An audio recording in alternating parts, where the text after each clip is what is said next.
واقعہ کربلا تاریخ کا دردناک واقعہ ہے۔ یہ اقتدار کی جنگ نہیں تھی، اقدار کی جنگ تھی۔ دو شخصیتوں کی لڑائی نہیں تھی، دو نظریات کا ٹکراؤ تھا۔ یہ حق اور باطل کا معرکہ تھا۔ یزید ظلم کا استعارہ ہے، حسین ابن علی امن کی علامت ہے۔ یزید جبر کا پتلا ہے، حسین صبر کا پیکر ہے۔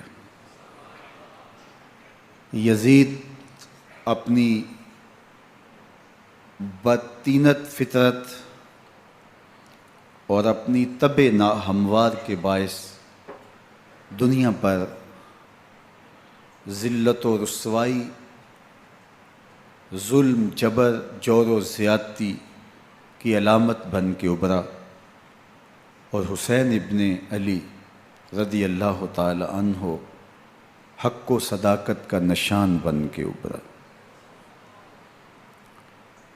کربلا کے تپتے ہوئے ریگزار میں حسینی اور یزیدی دو کردار سامنے آتے ہیں۔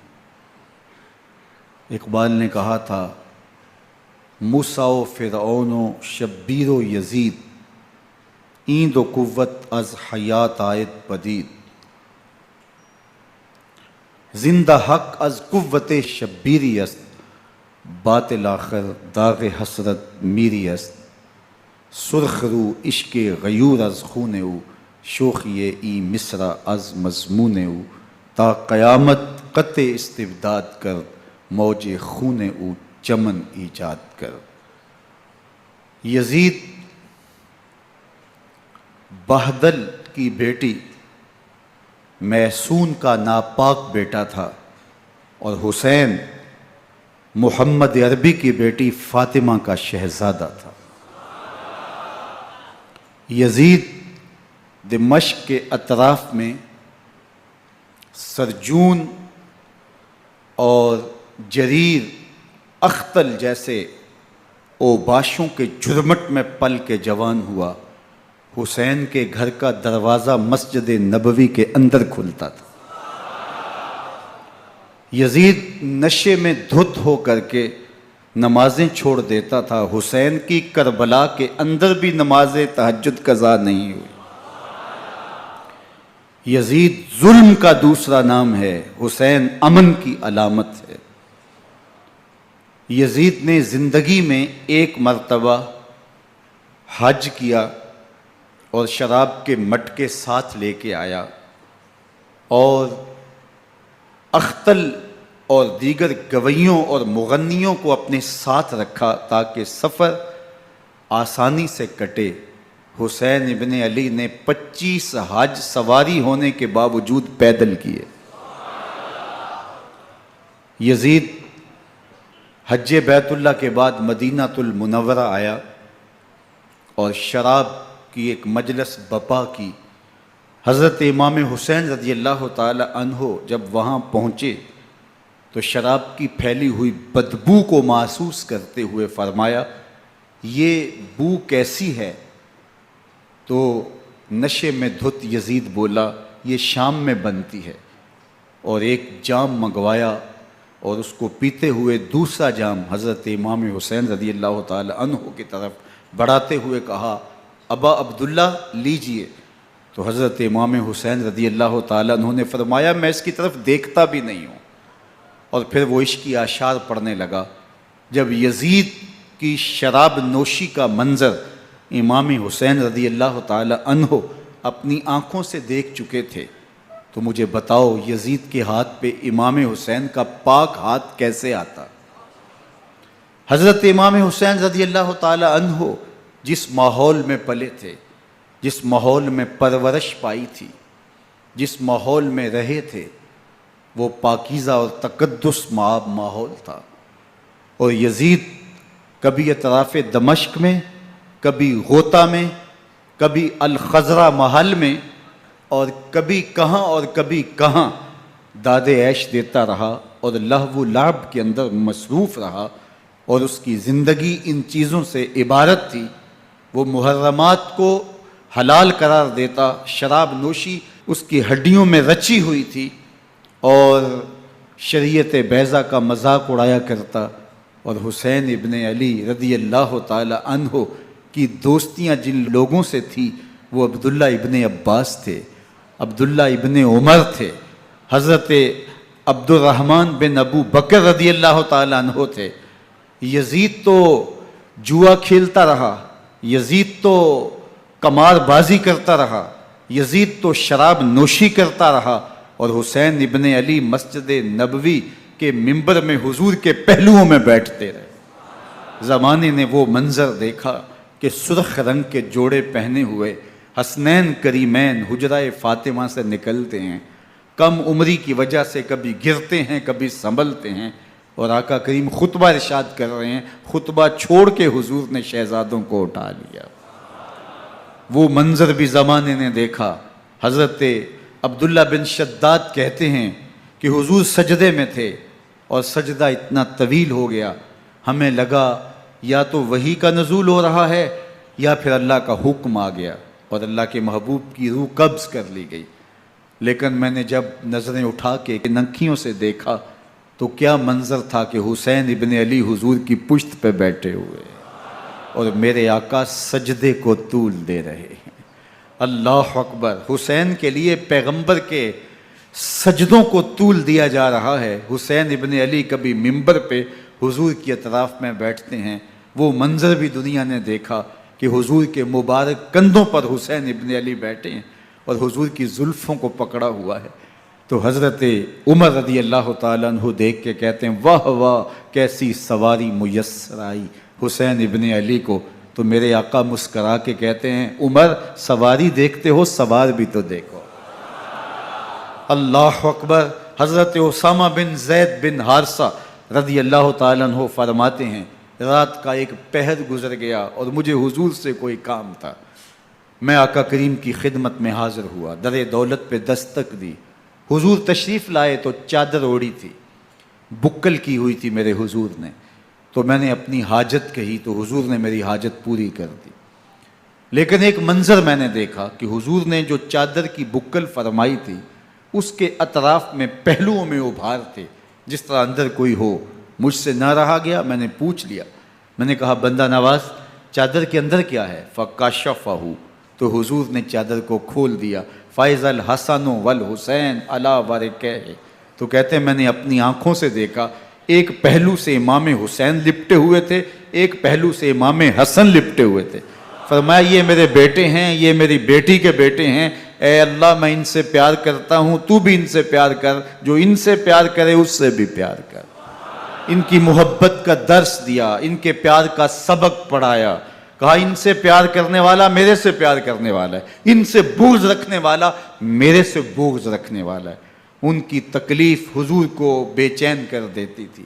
حضرت سیدہ فاطمہ الزہرا رضی اللہ تعالی عنہ کے گھر کے قریب سے گزرے تو حضرت امام حسین کے رونے کی آواز آ رہی تھی، تو آقا کریم علیہ السلام نے فرمایا کہ فاطمہ حسین کو چپ کرواؤ، اللہ تعالیٰ ان بقاءہ یوزینی، تو جانتی نہیں حسین کا رونا مجھے دکھ دیتا ہے۔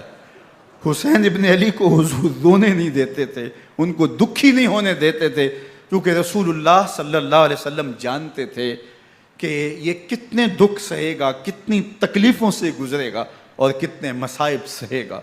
زمانے نے وہ گھڑیاں بھی دیکھیں کہ حضرت حذیفہ بن یمان رضی اللہ تعالیٰ عنہ فرماتے ہیں کہ میں حضور کی خدمت میں نماز مغرب کی ادائیگی کے لیے حاضر ہوا، اور میں نے یہ اجازت خاص طور پہ اپنی ماں سے اس شرط پہ لی تھی کہ امی آپ مجھے اجازت دیں، میں حضور کی خدمت میں حاضر ہوتا ہوں، مغرب کی نماز بھی ادا کروں گا اور پھر حضور سے عرض کروں گا حضور میرے لیے اور میری ماں کے لیے بخشش کی دعا کر دیجئے۔ ماں نے اس شرط پہ اجازت دے دی اور میں حضور کی خدمت میں آ گیا، نماز مغرب ادا کی، سلام پھرا تو میرے دل میں آرزو تھی میں حضور سے عرض کروں حضور میرے لیے اور میری ماں کے لیے مغفرت کی بخشش کی دعا کر دیں، لیکن حضور عبادات میں، ذکر میں، نوافل میں ایسے مشغول ہوئے کہ میں آرزو رکھنے کے باوجود بھی عرض نہ کر سکا۔ خیر نماز عشاء کا وقت ہوا، اذان پکاری گئی، حضور مصلی پہ آئے، نماز پڑھی، سلام پھرا، تو میرے دل میں پھر خیال آیا کہ ماں سے ایک نماز کی چھٹی لی تھی، نمازیں بھی 2 ہو گئیں، ماں نے جاتے پوچھنا ہے حضور سے میرے لیے اور اپنے لیے مغفرت کی بخشش کی دعا کروائی تھی، تو کیا جواب دوں گا؟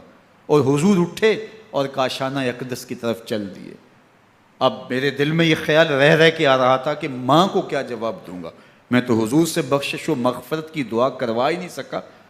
جب حضور چل پڑے تو غیر ارادی طور پہ میں بھی حضور کے پیچھے چل پڑا۔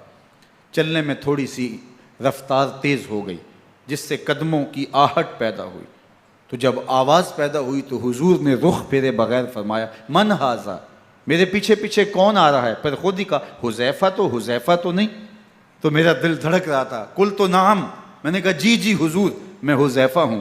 فرمایا ما حاجتوں کا غفر اللہ لک ولامک، کیا کام ہے؟ اللہ تجھے بھی بخش دے، تیری ماں کو بھی بخش دے۔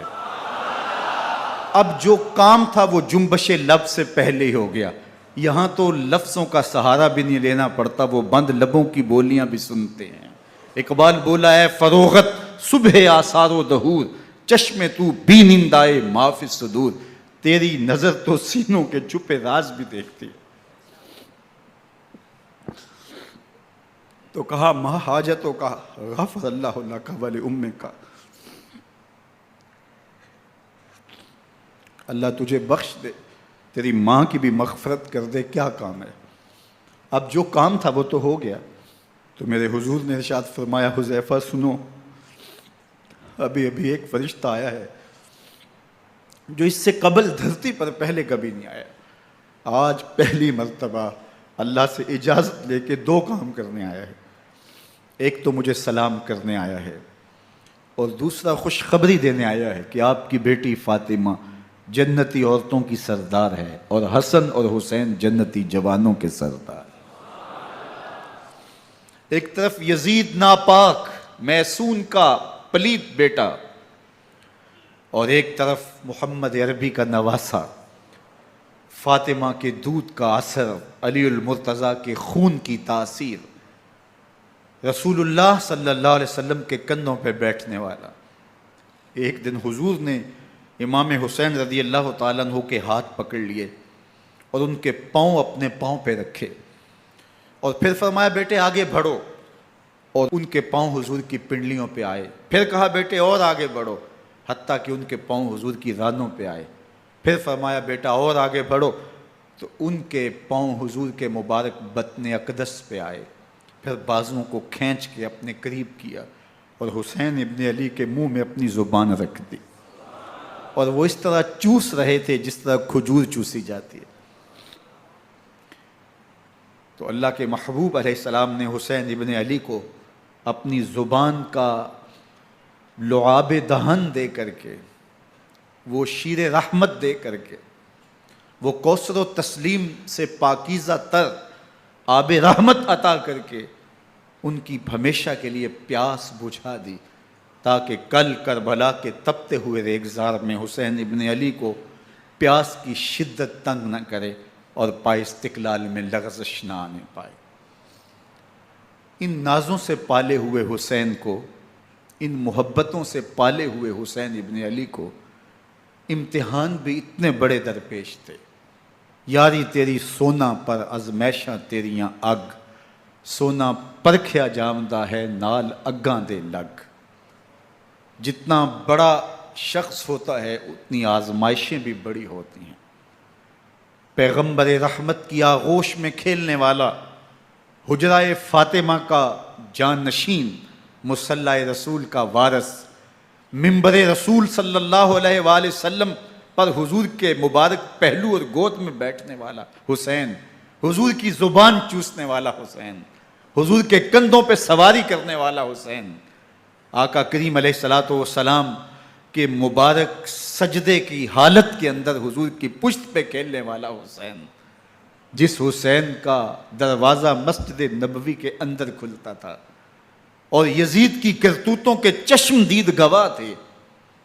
یزید جب تخت نشین ہوتا ہے تو اسے یہ فکر ہوتی ہے کہ امام حسین، عبداللہ بن زبیر، عبداللہ بن عمر، عبداللہ ابن عباس، یہ میری بیعت کریں.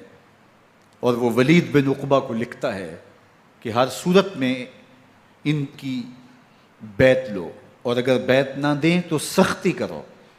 حضرت امام حسین رضی اللہ تعالی عنہ کو بلاوا آتا ہے کہ آپ کو دارالامارت میں گورنر ہاؤس میں بلایا جا رہا ہے. ولید بن عقبہ کا پیغام آپ کو پہنچتا ہے. آپ اس وقت فرماتے ہیں کہ اس وقت جو پیغام پہنچا ہے وہ کسی خطرے سے خالی نہیں ہے. تو کچھ سواروں کو ساتھ لیا، کہا تم دارالامارت کے باہر کھڑے رہنا، اگر میری آواز بلند ہوئی تو اندر آ جانا، ورنہ تم انتظار کرنا. آپ اندر گئے. ولید بن عقبہ نے مروان کو بھی بلایا تھا. مروان بن حکم یہ گورنر مدینہ ولید سے پہلے رہ چکا ہے، تو اس نے مشورہ دیا کہ سختی کی جائے. خیر ولید بن عقبہ نے کہا کہ یہ خط ہے، حضرت امیر معاویہ کا انتقال ہو گیا اور یزید تخت نشین ہوا ہے، لہٰذا وہ آپ سے بیعت کا مطالبہ کرتا ہے. تو حضرت امام حسین رضی اللہ تعالیٰ عنہ نے فرمایا کہ میرے جیسا شخص یوں چھپ کے بیعت نہیں کر سکتا. اور آپ واپس پلٹے. مروان بن حکم نے ولید بن عقبہ کو کہا کہ یہ موقع ہے جانے نہ دیا جائے، اگر یہ نکل گئے تو دوبارہ تم قابو نہیں پا سکو گے اور انہیں یہیں قتل کر دیا جائے. حضرت امام حسین رضی اللہ تعالیٰ عنہ نے یہ بات سن لی. کہتے ہیں حضرت امام حسین انہی قدموں کے بل واپس پلٹے اور مروان بن حکم سے مخاطب ہو کے کہا، مروان کیا بول رہا ہے؟ وہ خاموش ہو گیا. فرمایا تو جانتا نہیں ہم کون ہیں؟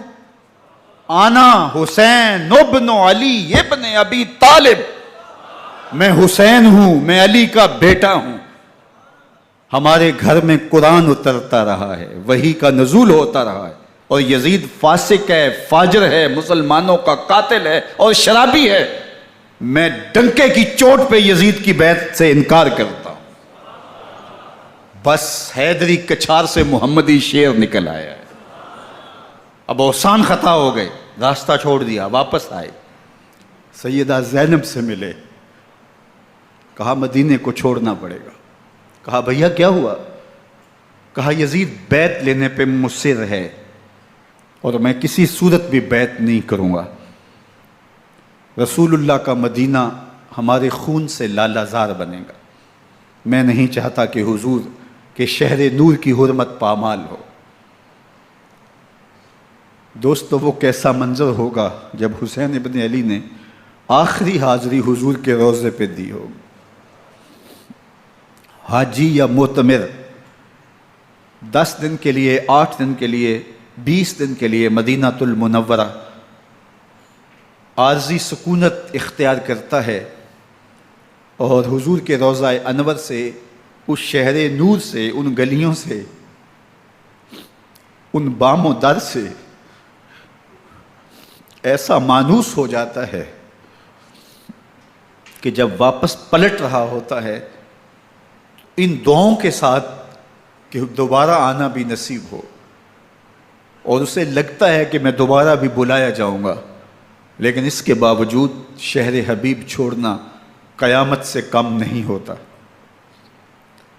اعظم چشتی مرحوم آخری بار جب حضور کے روضہ انور پہ گئے تو بیمار تھے، ویل چیئر پہ تھے.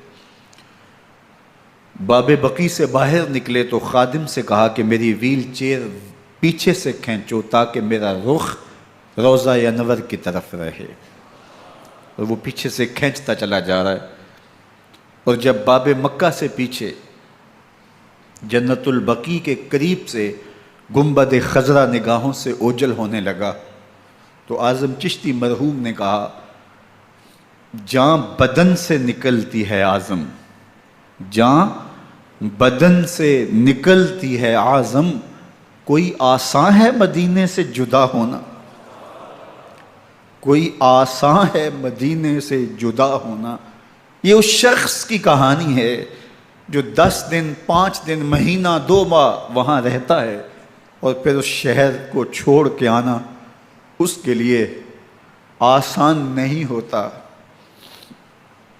اور مجھے بتاؤ کہ حسین جو پیدا مدینے میں ہوا، جس کے گھر کا دروازہ مسجد نبوی کے اندر کھلتا تھا، جو مسجد نبوی کے اندر پرورش پا کے جوان ہوتا ہے اور مدینے کی گلیوں میں کھیلتا رہا، اس حسین ابن علی کے لیے مدینہ چھوڑنا، اور پھر وہ اس بات کا علم اور شعور رکھتے تھے کہ یہ آخری بار حضور کے در پہ حاضری ہے، دوبارہ اس شہر نور میں نہیں آ سکوں گا، تو کیا قیامت ہوگی اور کیا منظر ہوگا۔ محمد بن حنفیہ کے علاوہ خاندان نبوت کے جتنے لوگ تھے ان سب نے شہر مدینہ کو الوداع کہا، اور رات کے موقع میں مدینہ المنورہ کو، مسجد نبوی کو چھوڑ کر کے مکہ کی جانب عازم سفر ہوئے۔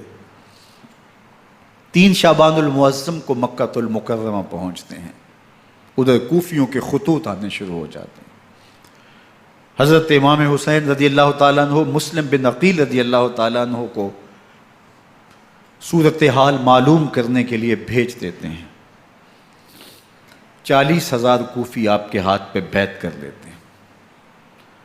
ادھر 25 پیدل حج کرنے والے حضرت امام حسین 8 ذی الحج کو احرام باندھتے ہیں، لیکن آپ کو پتہ چلتا ہے کہ حاجیوں کے روپ میں قاتل چھپا دیے گئے، تو آپ اس احرام کو حج کی بجائے عمرے میں بدلتے ہیں اور کوفے کی جانب عازم سفر ہوتے ہیں۔ کائنات والو، ذرا سینے پہ ہاتھ رکھ کے دیکھو کہ یہ کتنا مشکل مرحلہ تھا۔ اس دین کی آبرو کو بچانے کے لیے حضرت امام حسین رضی اللہ تعالیٰ عنہ نے کتنا بڑا قدم اٹھایا۔ آپ کے بہی خواہ، دوست، احباب عبداللہ بن عمر یہ سارے روکتے ہیں، عبداللہ بن عباس کہتے ہیں حضرت نہ جائیے، الکوفی لا یوفی، کوفی کبھی وفا نہیں کرتے، آپ کے والد کو وہاں شہید کیا گیا، لیکن آپ ایک فرض کو نبھانے جا رہے ہیں۔ میرے غم گسارو، میرے مہربانوں، نہ روکو مجھ کو جانے دو، مجھے نانے کے دی کی ڈوبتی کشتی بچانے دو، میں جاتا ہوں کہ دنیا پر وفا کا نام رہ جائے، میں رہوں نہ رہوں پر عظمت اسلام رہ جائے۔ میں نہیں جاتا تو نبی کے گھر کی آن جاتی ہے، میں نہیں جاتا تو نبی کے گھر کی آن جاتی ہے، تمہارا دین جاتا ہے، میری غیرت ایمان جاتی ہے۔ حضرت امام حسین یہاں سے چلتے ہیں، ابھی راستے میں ہی پہنچتے ہیں کہ یہ خبر آتی ہے کہ کوفے والوں نے بے وفائی کر دی، حضرت مسلم بن عقیل رضی اللہ تعالیٰ عنہ کو شہید کر دیا گیا، نعمان بن بشیر معزول کر دیے گئے، ابن مرجانہ ابن زیاد وہاں متعین کر دیا گیا جو سخت گیر شخص تھا، اور اس نے لوگوں کو ڈرایا دھمکایا اور کوفے کے لوگوں کے دل بدل گئے اور وہ بیتیں توڑنے لگے۔ وہ منظر مسجد کوفہ کا کتنا دلگداز تھا، جب امام نماز کے لیے کھڑے ہوئے تو 40,000 لوگ آپ کے پیچھے تھا، جب سلام پھیرا اور امام نے دیکھا کہ پیچھے لوگ نہیں ہیں، پھر لوگوں نے اپنے دروازے بھی بند کر لیے۔ رات کی تنہائیاں ہیں اور حضرت مسلم بن عقیل کو کوئی پناہ دینے والا نہیں ہے، لوگوں نے دروازے بند کر لیے کہ کہیں ہمارے گھر میں نہ آ جائیں اور ہم مشقت اور حکومتی تشدد کا شکار نہ ہوں۔ کتنا دردناک لمحہ ہے حضرت مسلم بن عقیل رضی اللہ تعالیٰ عنہ پہ، اور پھر حضرت مسلم بن عقیل بے دردی سے شہید کر دیے جاتے ہیں۔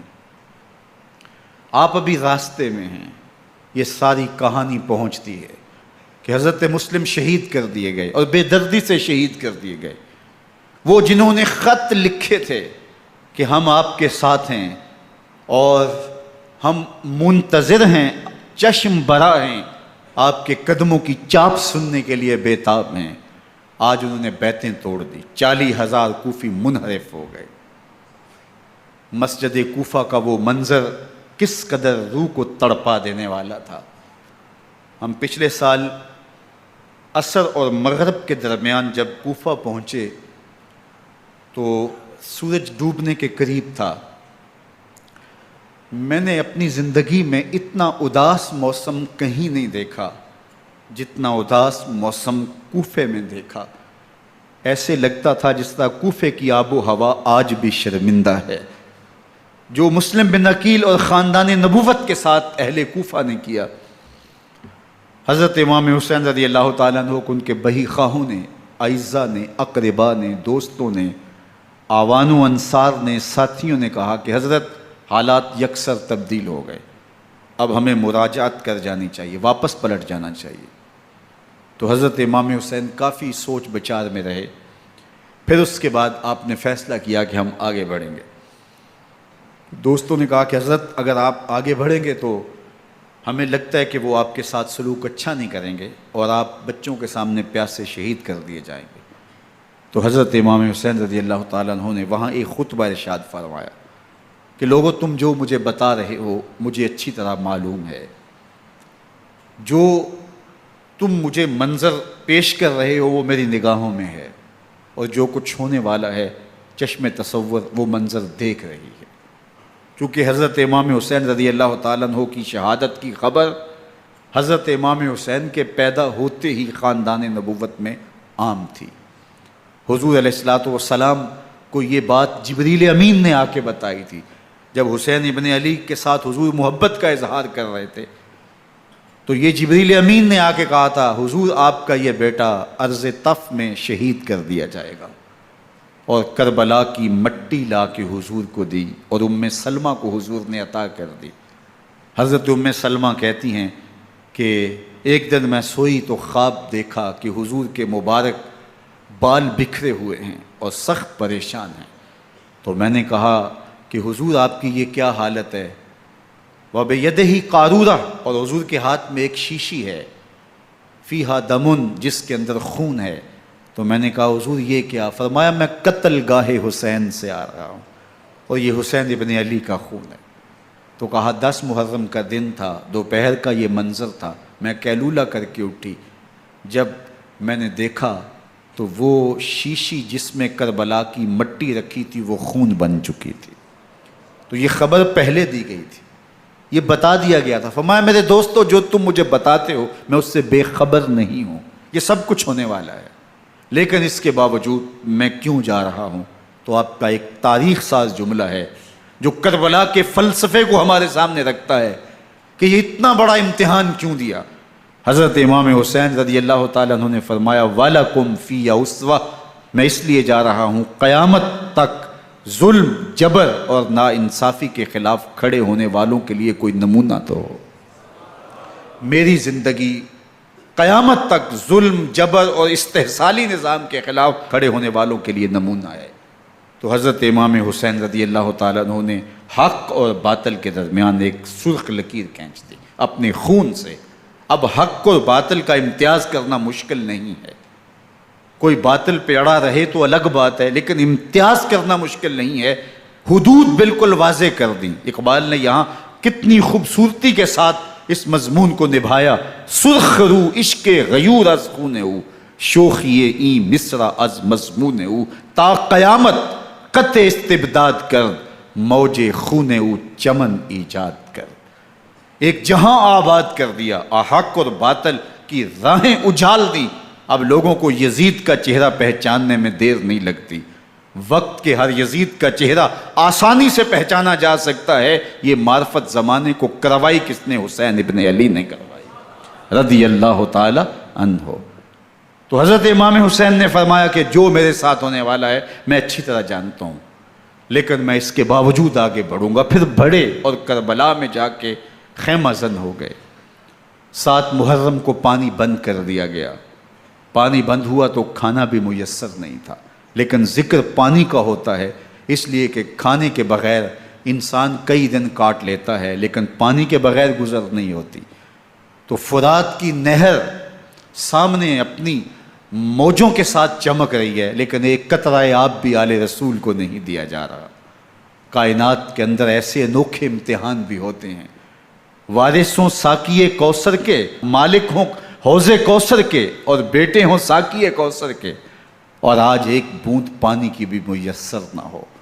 صبر کا امتحان ہے، عزیمت کا امتحان ہے۔ حضرت امام حسین رضی اللہ تعالیٰ عنہ خیمہ زن ہو گئے۔ 3 دن تک پانی بند رہتا ہے۔ 9 محرم کو رات کی تنہائی میں حملہ آور ہونا چاہتے ہیں، لیکن آپ نے کہا کہ ہمیں اللہ کے حضور عبادت اور ذکر کے لیے وقت دیا جائے۔ ساری رات ذکر میں گزرتی ہے، عبادات میں گزرتی ہیں۔ رات کے اندھیرے میں آپ چراغ بجھا دیتے ہیں۔ آوان و انصار کو کہتے ہیں کہ ان کی دشمنی میرے ساتھ ہے، انہیں میرا خون چاہیے، اگر تم رات کی تاریکی میں نکل جاؤ تو میں تم سے کوئی مواخذہ نہیں کروں گا، اور یہ بھی تمہارا پیچھا نہیں کریں گے، اس لیے کہ ان کا مطلوب تم نہیں ہو، ان کا مطلوب میں ہوں۔ جب چراغ جلایا تو کوئی بھی نہیں گیا۔ مسلم بن نوسجہ کھڑے ہو کے کہتے ہیں حضرت اگر ہمارے بدن کو 70 بار کاٹا جائے اور جلایا جائے اور ہواؤں میں اڑا دیا جائے پھر بھی آپ کا ساتھ نہیں چھوڑیں گے۔ 70 سال کے بوڑھے ہیں حبیب بن مظاہر، کہتے ہیں حضرت آپ کو چھوڑ کے جائیں کہاں، آپ کو چھوڑ کے جائیں کہاں، کوئی ساتھ چھوڑنے کے لیے تیار نہیں ہے۔ پیاس ہے، سخت گرمی ہے، کربلا کا ماحول ہے، 72 افراد اور خاندان کی خواتین میدان کربلا میں خیمہ زن ہیں۔ دوسری طرف لشکر اعداء اشقیا 22,000 کی تعداد میں مقابلے میں، ایک روایت 30,000 کی ہے۔ ان صرف 72 پیاسے لوگوں کے لیے اتنے لوگوں کو جمع کرنے کا مقصد خوف زدہ کرنا تھا۔ شرط ہے کہ یزید کی بیعت کر لیں، محاصرے توڑ دیں گے، پانی دستیاب ہوگا، اعزاز و اکرام سے نوازا جائے گا، خزانوں کے منہ کھول دیے جائیں گے۔ لیکن حسین ابن علی کہتے تھے سب کچھ لٹ جائے گا، باطل کے ہاتھ پہ ہاتھ نہیں رکھوں گا۔ اللہ اکبر۔ اب صبح طلوع ہوتی ہے، عاشور کا دن چڑھتا ہے، سورج اپنی پوری تمازت کے ساتھ گرمی برسا رہا ہے۔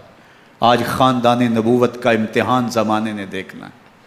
رسول اللہ کا لعاب چوسنے والا اس کے صبر کا آج امتحان ہے، حضور کے کندھوں پہ کھیلنے والے حسین کا آج امتحان ہے۔ اللہ اکبر۔ حسین ابن علی تمام حجت کرتے ہیں میں نے تمہارا کچھ نہیں بگاڑا، میں نے کسی کا خون نہیں کیا، میں نے کوئی زیادتی نہیں کی، تم کیوں میرے قتل کے در پہ ہو؟ تم جانتے نہیں میں کون ہوں؟ میں تمہارے نبی کا نواسا ہوں، رسول اللہ صلی اللہ علیہ وآلہ وسلم کے کندھوں پہ کھیلتا رہا ہوں، حضور کا لعاب چوستا رہا ہوں، اور میں بوسہ گاہ رسول صلی اللہ علیہ وآلہ وسلم ہوں۔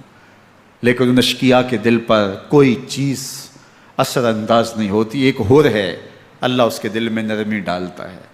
پہلے تو امام حسین کو گھیر کے لے کر کے آتا ہے، لیکن بعد میں وہ قافلہ یزید سے قافلہ حسین کی طرف آ جاتا ہے۔ امام حسین فرماتے تو دنیا میں بھی ہور ہے، آخرت میں بھی ہور ہے، آزادی مل جاتی ہے۔ باقی 22,000 کا لشکر جرار امام حسین کے قتل کے در پہ ہے۔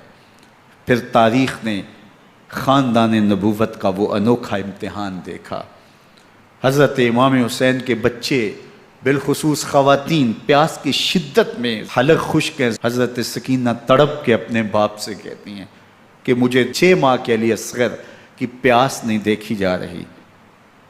بچے کو ہاتھوں پہ اٹھاتے ہیں اور نہر فرات کے کنارے پہنچ کے فرماتے ہیں اشقیاء سے مخاطب ہو کے تمہارا معاملہ میرے ساتھ ہے، اس 6 ماہ کے بچے نے تمہارا کچھ نہیں بگاڑا، اور چلو بھر کے اس کا حلق سیراب کرنا چاہتے ہیں۔ ایک 2 شاخہ تیر آتا ہے جو حضرت علی اصغر کے گلے کو چیر دیتا ہے۔ راوی لکھتے ہیں کہ وہ عام تیر نہیں تھا، جانوروں کو شکار کرنے کے لیے جو بڑے تیر ہوتے ہیں وہ 2 شاخہ تیر تھا۔ وہ گردن کو کاٹ دیتا ہے، خون بہنے لگتا ہے، گردن لٹک جاتی ہے۔ حضرت امام حسین وہ بہتا ہوا خون اپنے چلو میں لیتے ہیں اور آسمان کی طرف اچھال کے کہتے ہیں مالک حسین کی یہ قربانی بھی قبول فرما۔ یہ تماشا لبے بام نہیں ہے، بچہ بیمار ہو ڈاکٹر جواب دے دیں، ماں باپ کے ہاتھ پھول جاتے ہیں، زندگی کی سانسیں ابھی چل رہی ہوتی ہیں، لیکن ڈاکٹر کہے کہ یہ میرے بس کا روگ نہیں ہے، کہیں اور لے جاؤ، تو زندگی کا لف و نشر غیر مرتب ہو جاتا ہے۔ میں سلام پیش نہ کروں حسین ابن علی کو، 6 ماہ کا علی اصغر ہاتھوں میں دم توڑتا ہے، گردن لٹک جاتی ہے، خون بہہ رہا ہے، اب خیموں کی طرف بڑھ رہے ہیں، لیکن زبان پہ شکایت نہیں ہے، کہتے ہیں مالک حسین کی یہ قربانی قبول کر لے۔ اب خیموں کی طرف آنا، شہر بانوں ام رباب سیدہ زینب حضرت سکینہ سلام اللہ علیہا کا سامنا کوئی آسان کام نہیں تھا، لیکن حسین ابن علی آتے ہیں، شہزادے کو یہاں خیموں کے قریب رکھ کے کہتے ہیں کہ یہ حوض کوثر سے سیراب ہو گیا ہے۔ اللہ اکبر، کوہرام مچ جاتا ہے خیموں کے اندر، کیا منظر ہوگا، اور ان کو کن الفاظ کے پیرائے میں ڈھال کر کے ان کیفیات کو بیان کیا جا سکتا ہے جو اہل بیت کے خیموں کے اندر علی اصغر کی شہادت کے بعد کا منظر رقم ہو رہا ہوگا۔ اللہ اکبر، ادھر اشکیا آوازیں دے رہے ہیں، مبارزت کے لیے پکار رہے ہیں۔ زمانے نے پھر وہ منظر بھی دیکھا کہ جوان بیٹے کو 18 سال کی کمائی حضرت امام حسین میدان عمل میں بھیج رہے ہیں۔ وہ علی اکبر جو حسین کا نور نظر ہے، آنکھوں کا قرار ہے، دل کی تسکین ہے۔ اور پھر حضرت علی اکبر جب گھوڑے کی زین سے فرش زمین پہ گرتے ہیں تو باپ کو آواز دیتے ہیں، اور حضرت امام حسین جو ہے وہ آگے جا کے بیٹے کی لاش اٹھاتے ہیں۔ اللہ اکبر، 18 سال کے بیٹے کی لاش کو کندھوں پہ اٹھا کے خیموں تک لاتے ہیں اور ہاتھ پھیلا کے کہتے ہیں مالک حسین کی یہ قربانی بھی قبول فرما۔ کبھی قاسم بن حسن کی لاش اٹھا کے لاتے ہیں، کبھی اون و محمد کی لاشیں اٹھا کے لاتے ہیں، بتیجوں کی، بھانجوں کی، بھائی عباس کے کٹے ہوئے بازو اور زخموں سے چھدا ہوا لاشا۔ کیا کیا قیامتیں تھیں جو اس کربلا کے ایک میدان کے اندر نہیں توڑی گئیں۔ حضرت امام حسین پر دکھ پہ دکھ، تکلیفوں پہ تکلیفیں، اب 71 لاشیں اٹھا کے خیموں تک پہنچا چکے، اور ادھر مبارزت کی دعوت دی جا رہی، آؤ میدان عمل میں آؤ، اب دیر کیوں کر رہے ہو۔ رسول اللہ کا حرم، رسول اللہ کی شہزادیاں جو نازوں میں پلی تھیں، وہ کلیاں جو شبنم کا بوجھ بھی گوارا نہیں کر سکتی تھی، آج مصیبتوں کے پہاڑ ٹوٹ گئے۔ حضرت امام حسین کبھی شہربانوں کو، کبھی ام رباب کو دلاسا دیتے ہیں، کبھی حضرت زینب کو کہتے ہیں۔ حضرت زینب کربلا کے اس میدان کے اندر بڑے حوصلے کے ساتھ اپنے بھائی کے ساتھ کھڑی رہی، اپنے 2 بیٹے راہ خدا میں پیش کیے، ان کی لاشیں وصول کی، لیکن زینب جس جرأت کے ساتھ، جس پامردی کے ساتھ اس سارے منظر کو حوصلے کے ساتھ سہتی رہی، وہ یقیناً حوصلہ سیدہ زینب سلام اللہ علیہا کا ہی ہے۔ لیکن یہ وہ منظر تھا کہ زینب کا دل بھی ڈول گیا جب حسین ابن علی گھوڑے پہ بیٹھنے لگے، اور ان کو گھوڑے میں بٹھانے والا کوئی نہیں تھا، اور جو بھی سوار جاتا پھر واپس اس کی لاش ہی آتی اور حسین ابن علی لے کے آتے۔ آج حسین ابن علی جا رہے ہیں، زندگی کا سارا سرمایہ لٹ رہا ہے، حضرت زینب سلام اللہ علیہا سنبھل نہیں رہی۔ حضرت امام رضی اللہ تعالیٰ عنہ اٹھے اور آپ نے حضرت زینب کو صبر کی تلقین کی اور کہا کہ صبر ہی بہترین ذریعہ ہے اور اللہ کی قربت کا ایک بہترین سبب ہے، اور ان کو صبر کی تلقین کرتے ہوئے فرمایا کہ میرے بعد تم نے اس ذمہ داری کو سنبھالنا ہے، اور ان مخدرات اسلام کی، ان شہزادیوں کے پردے کی تم نے حفاظت کرنی ہے۔ اور پھر گھوڑے کی زین کس کے امام حسین لشکر اشکیا کی طرف بڑھتے ہیں۔ اب خیموں سے سسکیوں کی آواز آ رہی ہے، ان کا سردار، ان کا تاجدار آج سب کو چھوڑ کے کربلا کے میدان کی طرف بڑھ رہا ہے۔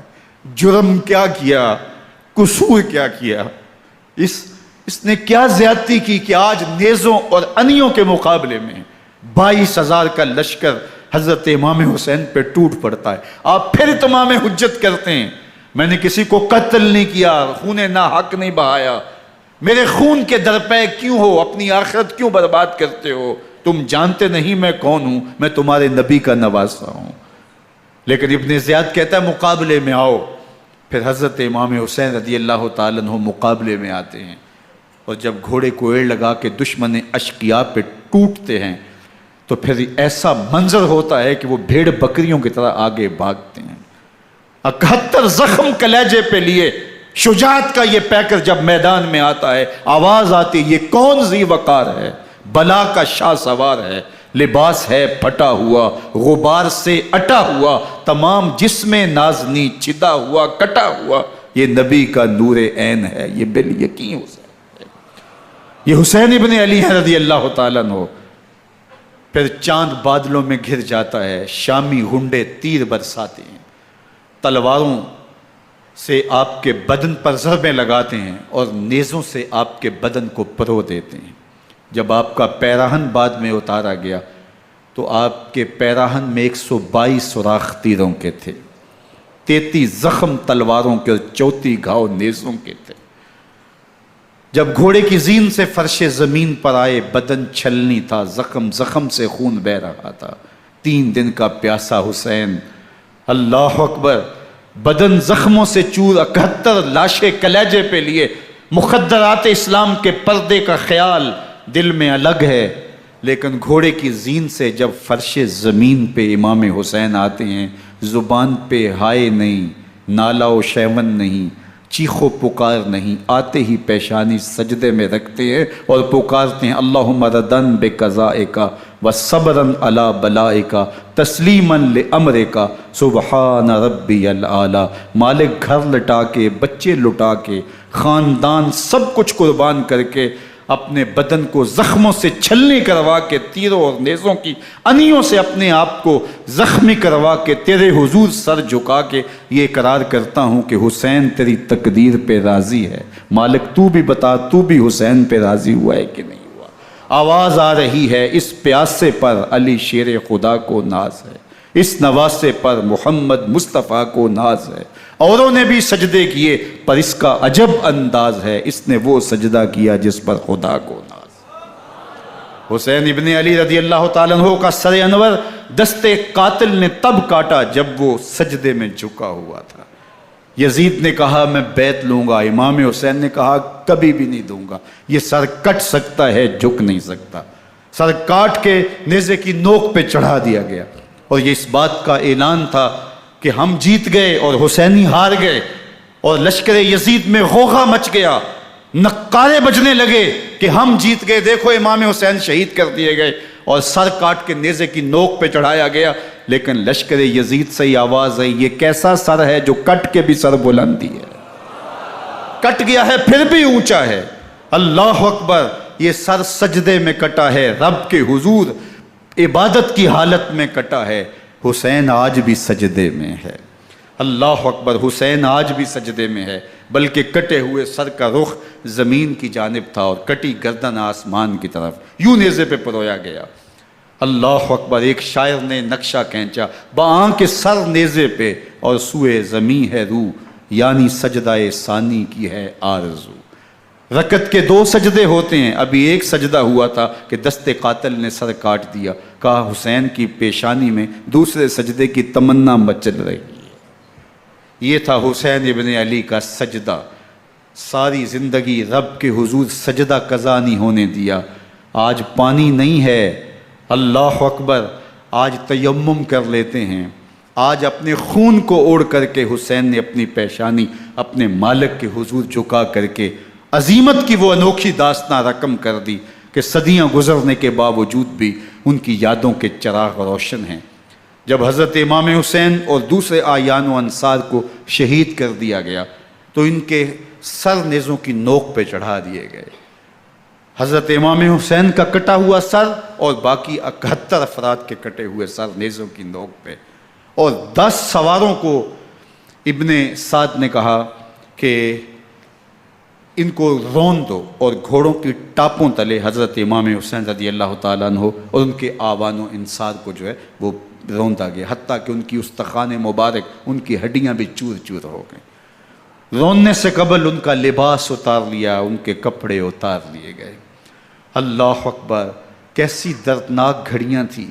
یزید کا صرف یہی بد کرداری کا مرحلہ نہیں تھا، اس کربلا کے صحرا کے اندر یزید نے جس طرح امام حسین رضی اللہ تعالیٰ عنہ کو شہید کیا اور حضرت امام حسین کے خاندان کو شہید کیا، جب مدینہ المنورہ پر یزید نے مسلم بن عقبہ کو مقرر کیا، جس کو بزرگوں نے مصرب بن عقبہ کہا ہے، تو اس کو کہا 3 دن تک مدینے کا حرم تمہارے لیے حلال ہوگا، جو چاہو تم کرنا، اور شامی فوجوں کو اجازت ہوگی۔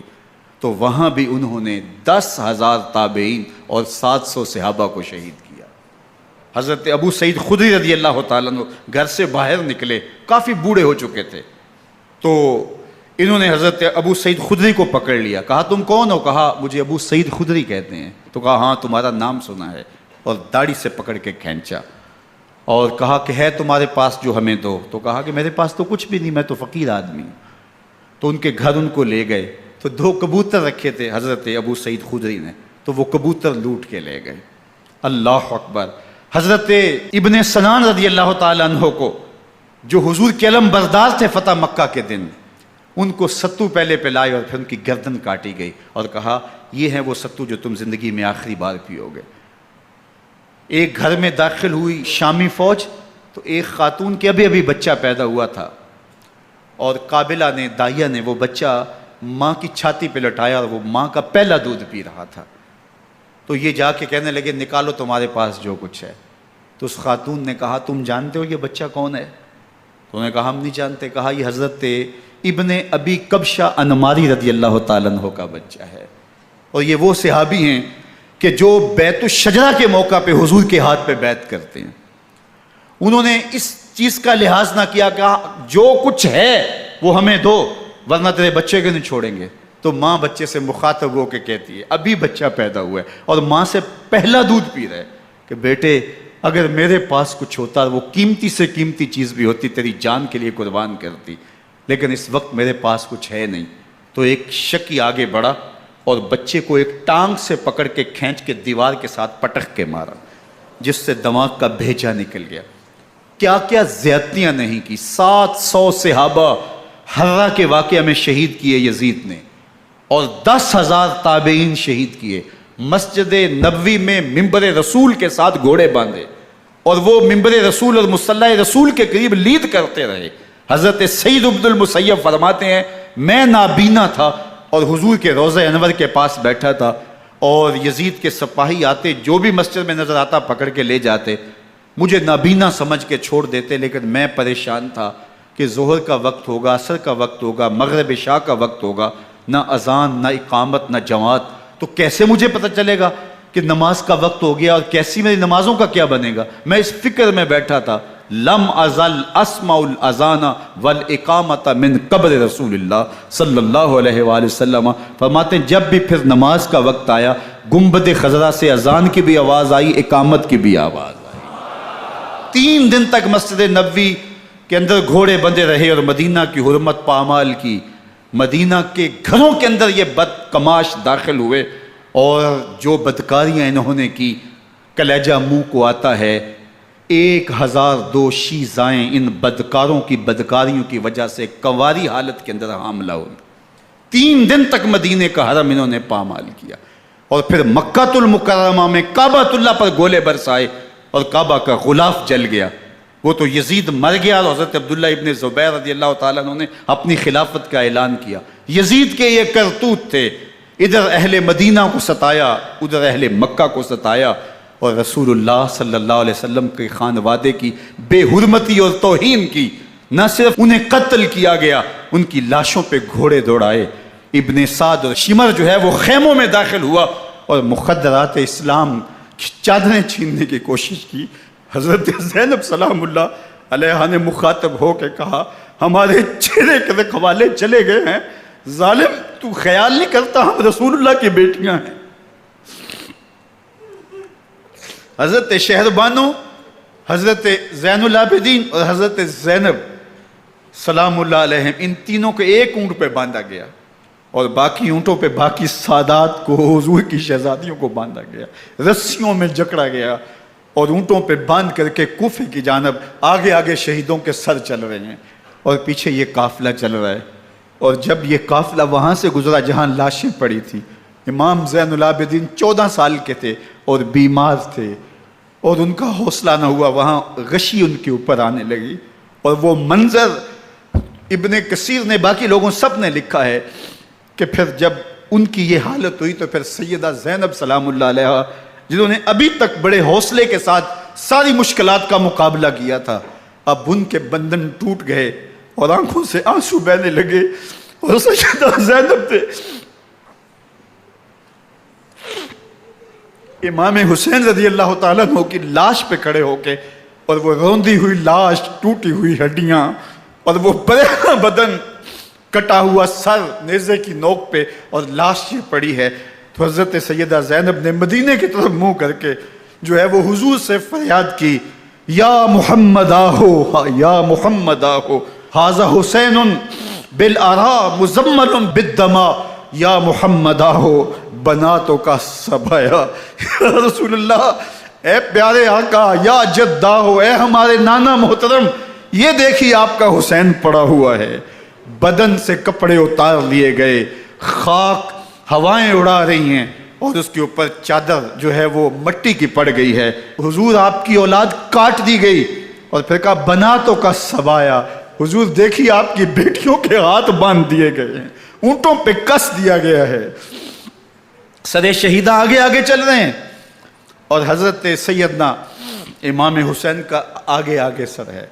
راستے کے اندر ایک جگہ آئی، رات گزری اور ان کو اتارا گیا۔ رات کا موقع تھا، ایک خاتون آئی اور اس نے کوئی کھانا پیش کیا ان کو، اور کہا کہ میں کسی زمانے میں حضرت سیدہ فاطمہ الزہرا کی نوکری کیا کرتی تھی، ان کی لونڈی تھی، ان کی کنیز تھی، اور آج مجھے پتہ چلا کہ آپ لوگ گزر رہے ہیں، تو میں نے کہا کہ میں اپنی مخدومہ کے خاندان کی خدمت کروں۔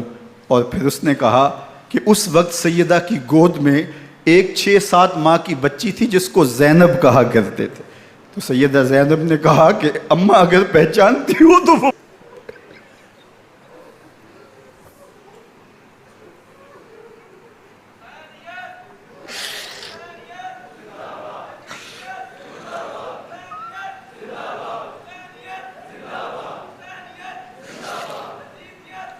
یہ تاراج اور لٹا ہوا کارواں پھر وہاں سے کوفے میں کیسے پہنچا، اور کوفے کے اندر سیدہ زینب سلام اللہ علیہا نے وہ یزید کے دربار میں، ابن زیاد کے دربار میں وہ جرأت آمیز جو باتیں کہیں، اللہ اکبر، زینب کی زبان میں علی کی خطابت بول رہی تھی، اور پھر دشمن اور دوست سارے رونے لگے، اور وہ کیا دل گداز منظر تھے۔ اور پھر یہ سروں کا قافلہ اور سادات کرام کا مشکیں کسی ہوئی ہیں اور اونٹوں پہ باندھے ہوئے، ان کو وہاں سے پھر قادسیہ، اور قادسیہ سے پھر دمشق یزید کے دربار میں پہنچایا گیا، اور وہاں سے یہ لٹے ہوئے خانمہ برباد تاراج لوگ مدینہ المنورہ میں کیسے پہنچے، اور اہل مدینہ نے کیسے استقبال کیا، اور وہ منظر کتنا دلگداز تھا جب اہل مدینہ زینب سے پوچھتے تھے زینب حسین کہاں ہے؟